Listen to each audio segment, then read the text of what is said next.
All right, now we go to football, right? Yep. Yeah, we're going to get into Andrew Berry's GM philosophy really quick. But before we do that, guys, it's winners take all time in the NBA, NHL, and FanDuel is going to give you a shot to bring home your own big win.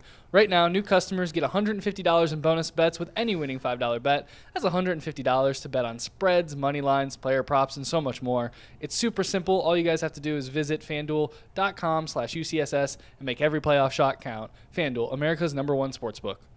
All right, very good. Andrew Berry and his general manager philosophy.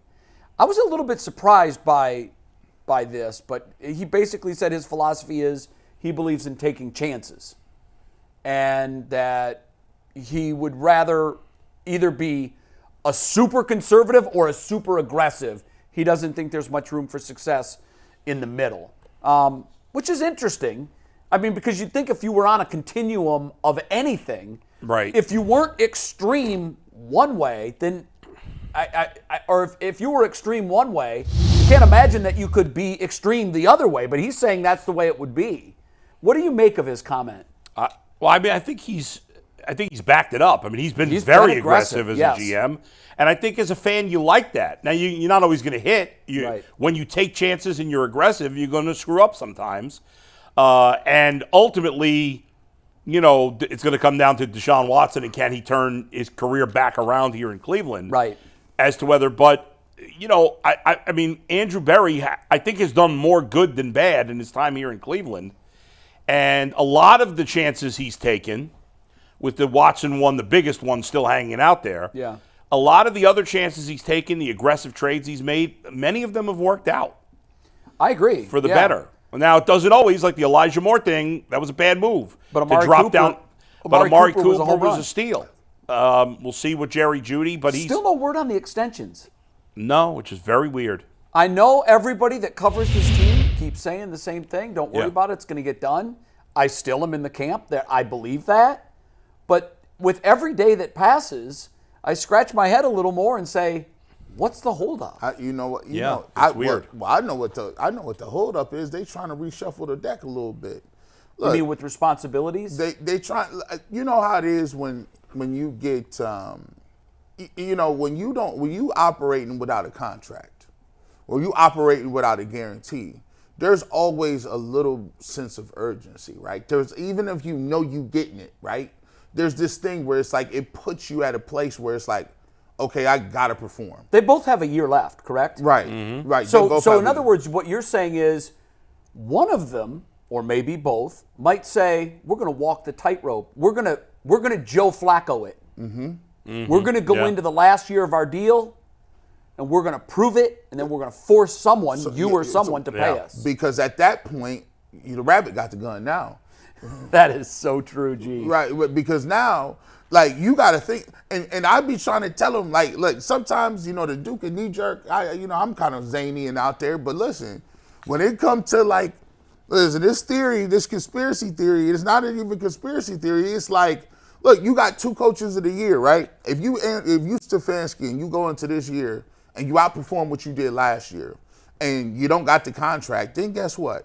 He got to give you a lot of stuff. What if Stefanski want more power? Yeah, because the fan base would storm the facility at Berea with pitchforks. If he was to go 12-5, win a playoff game or two, and then Stefanski says, I'm going to go to Minnesota. I'm going to be the head coach. What makes it very strange, though, is that at the owners' meetings, Jimmy Haslam said, this is basically a done deal. But it clearly isn't. Right. So, like, why would he say that? Because it's odd for an owner to say that. Maybe to calm the fan base. Yeah. But, Bull, I wonder if maybe it's been done. I can't think of a coach that's done this.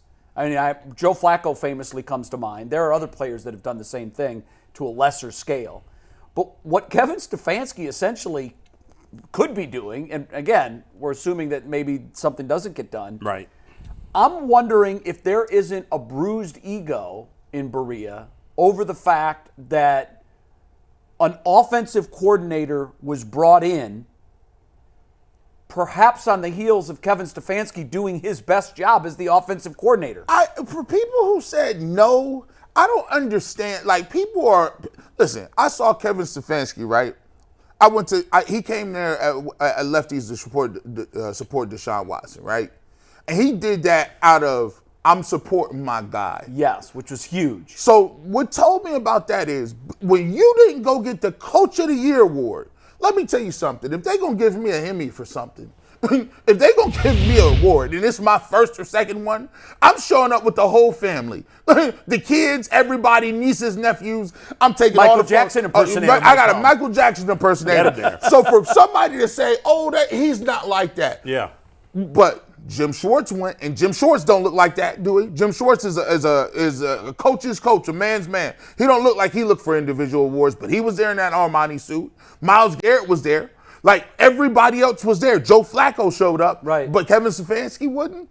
Nah, that's a silent protest. Do you think that there could be some bruised ego going on there? Heck yeah. Like, I mean, Bull, he was, first of all, I don't think it was his decision, and I've talked to others that agree with me. That was a fact. It was not his decision to fire the offensive coordinator. At all. Definitely not. You know, when you look at it on the surface, you were given a menu of ingredients, and while you were cooking the meal, they go, we're going to take those eggs.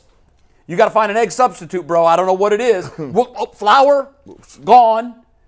And they were key ingredients. And they kept saying, well, hell, what do we got in the what's in there? Okay, give me that. I'll put that in there. And at the end of the day, the cake was good. They made the playoffs. And you got a Michelin star for it. Kevin is told, we're going to make a change at offensive coordinator. To me, it just seems like if I'm Kevin Stefanski, I'm arguing that with my last breath. We're not changing anything. It worked. They made the playoffs and won, tied for the most games in the history of the franchise with 5 quarterbacks. 5 quarterbacks, but with a quarterback essentially that everybody thought was done. You're right. Everybody thought Joe Flacco was finished. And he ended up being the savior. And they don't go to the playoffs without Joe Flacco. And what I say to that is we had seen Joe Flacco just the year before. And the year before Looked that. awful. And the year before that looked bad. And this combo in Cleveland made him look like Joe Flacco Baltimore. And so I just was stunned by that decision. Okay, we're going to make a change at offensive coordinator. Yeah. And I hope this theory is wrong. It's not my theory. It's one that I've heard from others. I hope it ends up being wrong. But the theory goes like this. Well, somehow Deshaun wasn't happy with that offense, doesn't want to play in that offense, doesn't think he can be successful in that offense. And there is evidence to that. We know that his preference is to not be under center, and that's where this offense had its most success. And the owner don't like that offense. The owner doesn't like that offense either. Now, maybe because his $230 million man doesn't like it. He goes to Tennessee and say, hey, Tennessee runs a run and shoot wide all over the place. And he's like, hey, my brother's down there in the Governor. I go to Rocky Top and they scored 70. How come we can't do this? Exactly. I mean, we know that he was not happy with the Arizona win, which was one of their most emphatic wins, because they didn't throw the ball enough. Now, Deshaun may be going to the owner saying, I don't want to play in that. And so it almost seems like there was a behind-the-scenes power struggle between Stefanski, under center, play action, and Deshaun saying, that ain't me, bro. I'm a shotgun guy. I'd like to be in the shotgun. And then the owner hearing from both, and the owner saying, well, I mean, I'm paying him $230 million. I got to put him in a comfortable offense. And it could, which might work. Right. Listen, it might work. That's possible. It may just have nothing to do with Watson whatsoever. You're right. It might just be the owner saying, Jimmy's saying that's not what I want to look like. I don't want this offense. And we already know, and the play calling is gone too. Sure. Well, at least we assume that. The fact that we haven't heard it means that at some point in training camp he's going to say, I've decided to give the play calling to Cam. He just slow walking. But I don't think he wants to do that. Jason, who knows the inner workings better than we do, he spends time in the locker room. He has said that he thinks that Stefanski is steadfast on wanting to keep calling plays. So if there is a rift there, and Kevin's just letting this simmer, and maybe he'll get to the point where he's like, you know what, I'm going to bet on myself. I'm going to bet that we're going to do okay, and that when my contract's over, they're either going to have to pay me and do things my way, Yeah. or I'm going to go to an organization that's going to let me be the head coach. Yeah, I mean, you've essentially, if Ken Dorsey's calling plays, and that was not Stefanski's choice, which would be my assumption. Obviously, we don't know that for a fact, but that would be my assumption. It's possible that the offensive coordinator that he wanted was fired, even though he didn't want it. Right. That his play calling duties were taken away off a year where he won Coach of the Year. That's a pretty big slap in the face. Now, It is. For all we know, they could sign Stefanski tomorrow, and maybe it's no big deal. You're right. I still think that's the likely outcome. Yeah. But I also think that there's something worth discussing, the fact that it didn't happen in February, it didn't happen in March, it didn't happen in April. Right, we and heard now the we're in May. draft. Well, now the draft's gone. Yeah, the draft is over. So and think about it like this. If I'm Stefanski, I know this is controversial, but maybe you don't want to go into your last year without a deal. Because if you don't get the deal, everyone here thinks, I know, that if Kevin Stefanski hits the open market, he's going to get a job. No doubt. twice in 4 years he was coach of the year. He's going to get the job. He's going to have the pick of the pick. There'll be 7 openings, as there always are. Yep. And Stefanski will get the one that he wants. Yep. He might get to Dallas one if they don't keep. Never mind. See what I'm doing at G. Bush. Stop. Yeah, playing. you Got a Start DD. no We more haven't seen her in a rumors. while. G. Bush said he's going to Dallas. Yeah.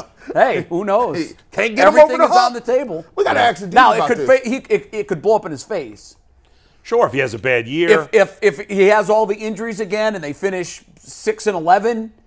Then he might be Sure. forced to go as a coordinator somewhere. Who Well, knows? every person likes to roll the dice on themselves. Yeah. And you know what?